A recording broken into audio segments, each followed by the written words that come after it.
yaitu barulah kita diadakan belajar.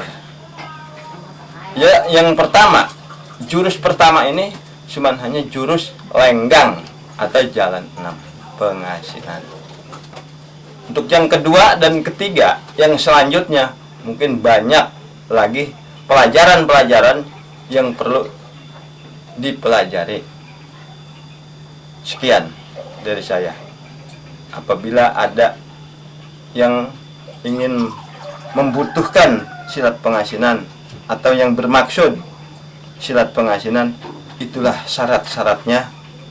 Sebelum guru tersebut menerima persyaratan, maka saya belum menerima anak murid siapapun.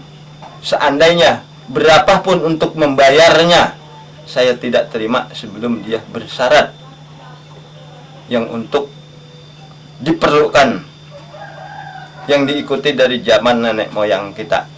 Sekian dari saya. Ada bolak-balik, bolak-balik, dibalik belakang.